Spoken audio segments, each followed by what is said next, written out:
Mesdames, mesdemoiselles, messieurs, de nouveau je reviens vers vous, à savoir tout ce qui a un rapport avec cette maladie, le coronavirus.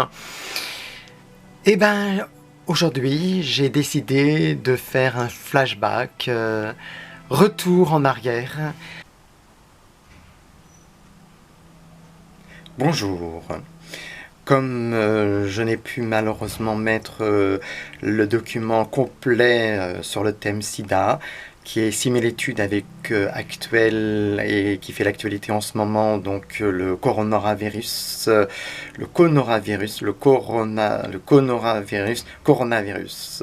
Comme actuellement je n'ai pu télécharger mon documentaire complet sur le SIDA, eh bien je vais le faire en plusieurs parties.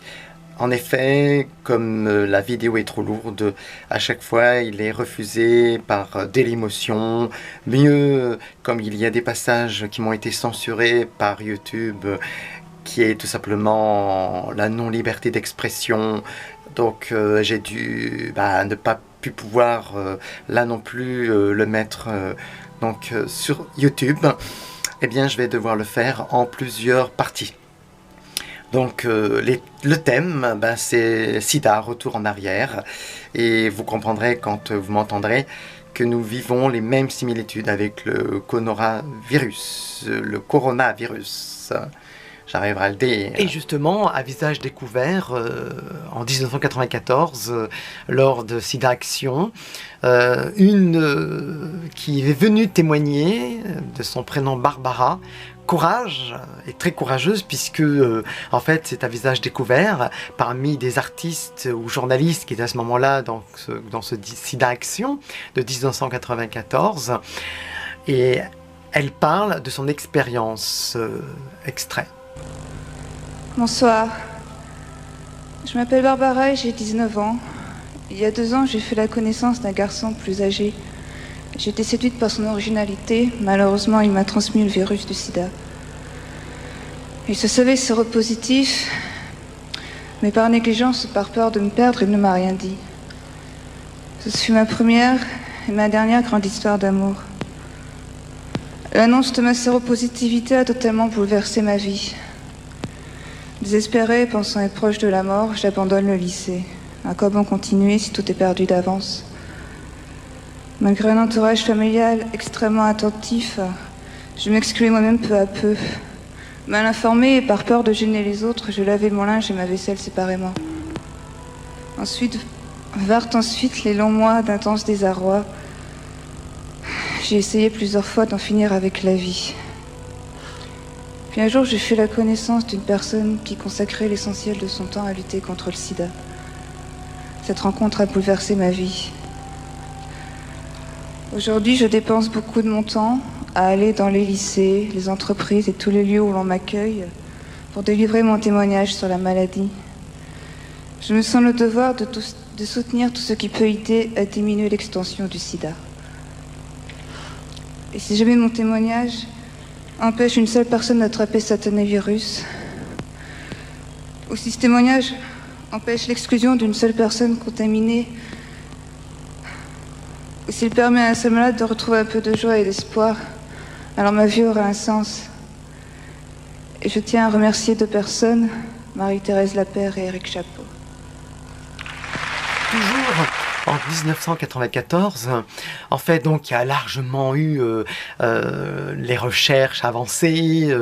On sait maintenant que on l'attrape pas en embrassant, en se touchant la main, et voire même toucher, en fait, tout simplement l'assiette du voisin. Donc tout ça se tasse, se calme un peu. Et justement, l'actrice, lors de l'émission de Christophe de Chavannes, en fait, pour prouver à la France, et après repris les images dans le monde entier, mais surtout national, hein, en fait, Clémentine Célarié, final, décide, lors de l'émission, en fait, d'embrasser un sidéen. Voilà, et pour ma part, je vais être très très honnête, cet acte qui a été considéré comme héroïque, puisqu'on en parle encore, Moi, je vais être très cru et voire même recadrer la situation, sans penser un mal à cette actrice, mais si elle l'avait fait en 1984, au moment en fait du lynchage de tous ces personnes qui étaient séropositives, je ne pense pas que l'actrice aurait fait le même geste. On va être honnête, je ne vais pas vous dire que cette personne, ou quiconque qui aurait fait ce geste à sa place, il n'y avait rien d'héroïque, puisque, on va être clair, lorsqu'elle va l'embrasser, il y a quand même 12 ans passés. On savait que ces 12 ans-là après, c'était pas en embrassant sur la bouche, c'était pas en se tendant la main, donc elle prenait pas vraiment de risques. Et donc à ce moment-là et à partir de là, c'est vrai, on peut dire qu'elle a aidé un peu. Je vais ne pas minimiser son acte, mais voilà, en fait, on peut le conforter que à ce moment-là, quand elle va faire cette action, voilà, dans cette émission de Christophe de Chavannes, et effectivement, ça va faire le tour du showbiz, le tour de la population, et donc, elle prouvera que, effectivement, par ce geste, qu'en fait, on n'attrape pas le sida. Quand, effectivement, donc, la rumeur, quand on sait que il y a eu effectivement, en fait, on va être clair, ce déballage de conneries qui moi, m'avait énormément affecté, et beaucoup de gens se reconnaîtront dans mon témoignage, c'est qu'en fait, on savait plus quoi faire, on savait plus si on devait bouger, etc. Mais on vivait. Moi, à ce moment-là, je travaillais, donc j'étais manutentionnaire dans une usine. Et malgré qu'on invente à tout et n'importe quoi, on disait à tout et rien aussi, et en fait, on allait quand même travailler. Aujourd'hui, du coronavirus, là, non, on travaille plus. On reste chez soi. Si on peut travailler par télé, écran, ça peut se faire. Là, je vois actuellement, plutôt j'entends des radios où ils travaillent carrément même de chez eux.